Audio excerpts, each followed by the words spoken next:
The air is colder than you expected. Not the violent cold of a northern saga, not a world buried beneath endless snow. The cold here is damp, patient, clinging to your skin like a second garment. It carries the scent of wood smoke and wet earth. You stand on the edge of a clearing in England, in the year 900, and the land does not look dead. It looks worked, scarred, watched. The first surprise is this. The so-called Dark Ages are not dark. Light moves across the landscape in slow silver sheets as morning mist lifts from a narrow river. Water glides between reed beds, reflecting a sky the color of hammered iron. Beyond it, low wooden halls crouch against the wind, their thatched roofs stitched tight with straw. Thin columns of smoke rise steadily, not desperately. People are awake. Systems are already in motion. You step forward and feel the ground yield slightly beneath your boots. The soil is thick with last night's rain, churned by hooves and bare feet. It smells alive, peat, manure, damp wool.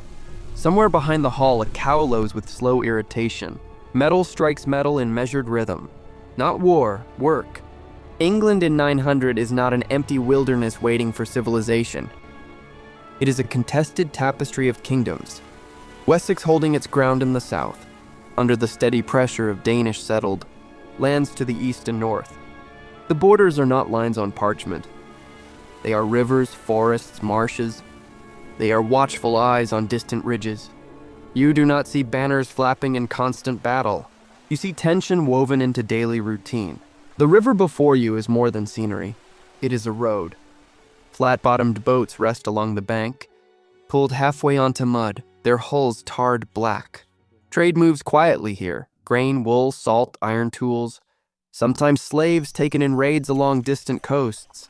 The water connects scattered settlements into something resembling a nervous system. Without it, this clearing would shrink into isolation. With it, news travels. So do rumors. You walk toward the largest structure in sight. The hall is built of thick oak posts, darkened by smoke and time. Its doorway is low. You bow instinctively as you enter. Inside, warmth closes around you.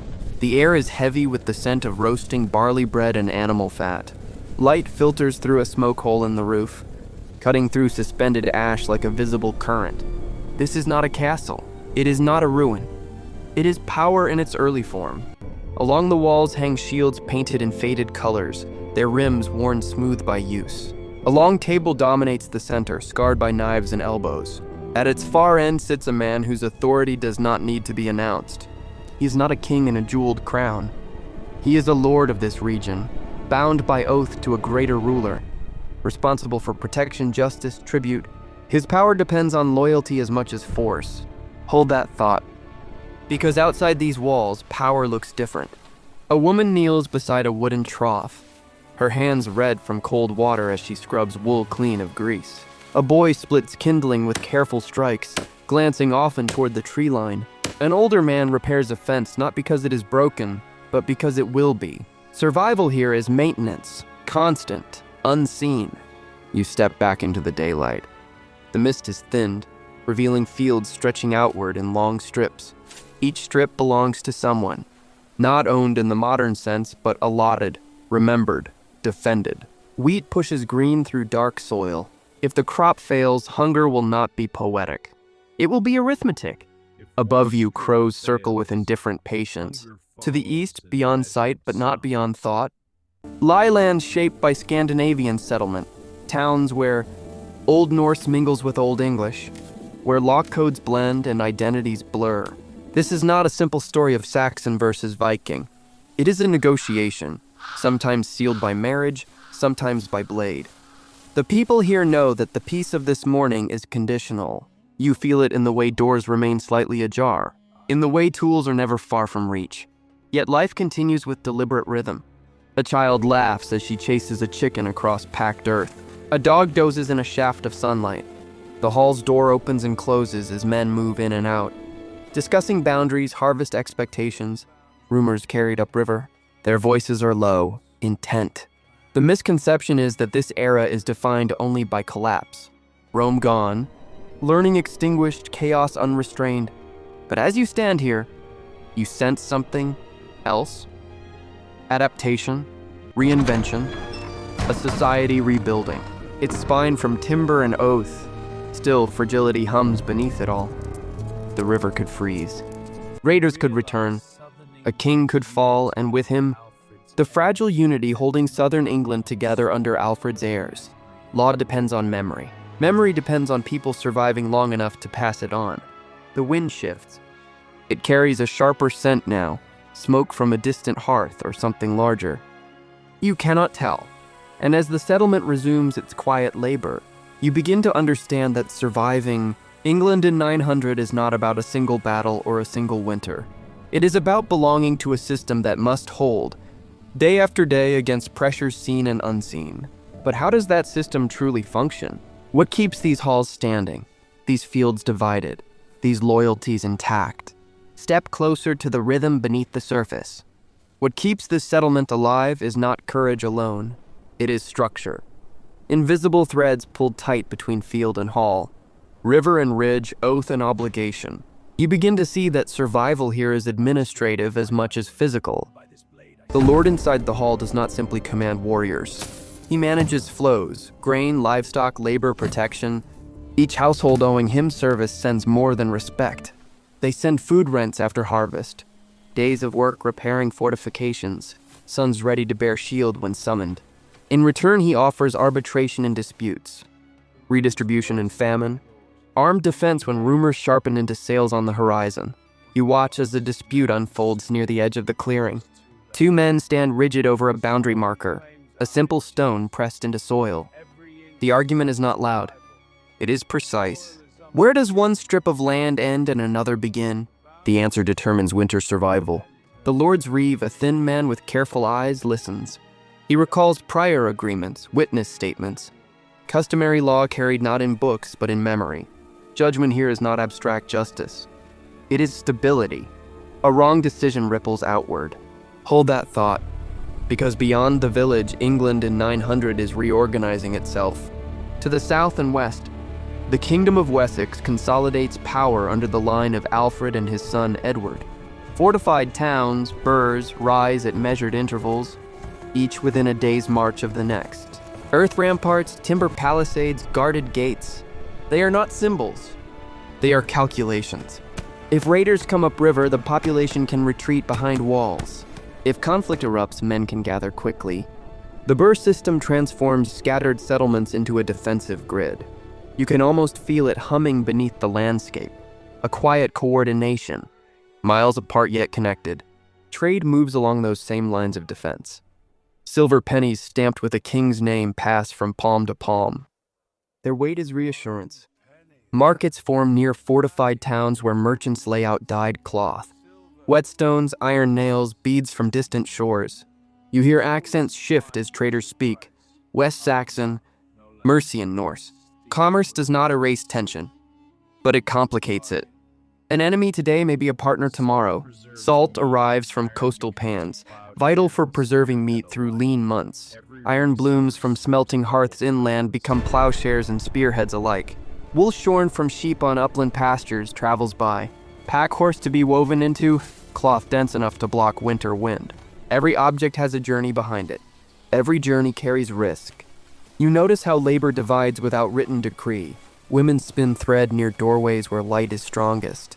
Older children mind geese and pigs along forest margins, wary of wolves and thieves alike. Men rotate between fieldwork and watch duty, scanning horizons as often as they scan soil for weeds. No one stands idle long. Idleness is exposure. Religion threads through this structure like a steady pulse.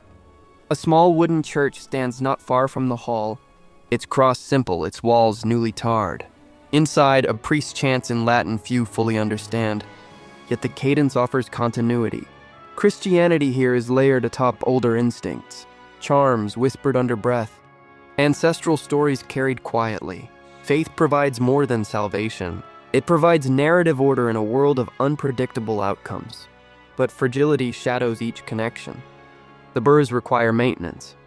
Timber rots. Ditches fill with rainwater and debris. A season of poor harvest means fewer hands to repair walls. Fewer hands mean weaker defense. And beyond the eastern boundaries, in territories under Scandinavian control, loyalties are fluid. Alliances can shift with marriage, tribute, resentment. You follow a boatman as he pushes off from the muddy bank. The current grips his hull and guides him downstream. In his cargo lie sacks of grain and a small chest bound with iron, cement owed to a regional center. Tribute moving upward to secure broader protection. If that boat does not arrive, if river pirates seize it or storms overturn it, the consequences are not abstract. Trust erodes. Retaliation follows. Everything connects. A failed crop tightens bellies. Tightened bellies strain loyalty. Strained loyalty weakens military response. Weak response invites aggression. The system depends on predictability in a landscape that rarely guarantees it. And yet, there is resilience here. The people have adapted to uncertainty by embedding redundancy into daily life. Extra seed stored in sealed pits. Oaths witnessed by multiple elders. Trade routes diversified along river and road. Memory reinforced through ritual and repetition. Still, one question lingers beneath the order. What happens when the threat is not a raid easily repelled, nor a winter endured through shared rationing, but something slower, more internal? What happens when ambition at the highest levels strains the very grid, designed to protect these settlements? As dusk settles, torches flare along the hall's entrance. Men gather for council, their silhouettes sharp against firelight. Decisions made tonight will ripple across fields and rivers you have just walked. The system holds, for now. But systems are tested not in comfort, but in strain. Morning arrives without spectacle. You wake before the sun clears the tree line. Not because you are rested, but because the hall is already stirring. Smoke thickens in the rafters as embers are coaxed back to flame. The air tastes of ash and damp wool. Around you, bodies shift beneath rough-spun blankets laid over straw pallets. Privacy does not exist here. Survival leaves little room for it. Outside, frost clings to the edges of the fields. It is late autumn. The harvest has been gathered, but winter has not yet committed itself. This is the narrow margin, the weeks when preparation determines whether hunger will visit as a roomer or a resident. You step into the yard and feel the bite of cold against your face. A woman hands you a wooden bucket without ceremony. Water must be drawn before ice begins to form along the shallows. At the riverbank, you kneel, breaking the thin crust with your knuckles. The shock travels up your arm. You fill the bucket anyway. The day does not wait for comfort. Back at the hall, barley is ground between heavy stones. The rhythmic scrape is steady, almost meditative. You take a turn at the quern, shoulders tightening with each rotation. Grain dust settles into your hair and along your sleeves. Bread will be baked flat and dense, enough to stretch through dark months if rationed carefully. A boy not yet grown to full height leads pigs toward the forest edge. They root among fallen acorns, fattening before slaughter. He carries a thin switch, more symbol than weapon, yet his eyes scan constantly. Theft is as dangerous as wolves. One missing animal can tilt a family toward desperation. Mid-morning brings a different labor. You join others reinforcing a section of fencing where posts have loosened in wet soil. The wood is rough beneath your palms, splinters catching in skin already cracked from cold. As you work, an older man speaks quietly of a neighboring settlement upriver, how a dispute over grazing rights escalated into bloodshed last spring. Not a battle, a feud. It lasted months. Hold that thought. Because daily life here is stitched with potential fracture. Marriage alliances bind families, but resentment lingers beneath them. Tithes owed to church and lord are measured carefully. Too much demanded and murmurs begin. Too little given and protection thins. By noon, smoke from cooking fires hangs low across the clearing. A stew of cabbage and salted pork simmers in a blackened pot. You eat from a shared bowl, wooden spoon scraping against its sides. The salt stings your tongue, precious and sharp. Conversation is subdued. Winter planning occupies most thoughts. How much grain remains sealed in pits? How many animals can be slaughtered without endangering spring breeding? In the afternoon, you walk beyond the fields to gather fallen branches. The forest presses close, dense and indifferent. Light filters through bare branches and narrow shafts. Every snapped twig sounds louder than it should. You are not alone here. You know that. Neither are the rumors of raiding parties entirely gone, even in this season. On your return, you notice a rider approaching from the south. His horse is lathered despite the chill. The reeve meets him before he reaches the hall. Their exchange is brief, urgent. You cannot hear the words, but you see the shift in posture. Shoulders tighten. Heads turn toward the hall.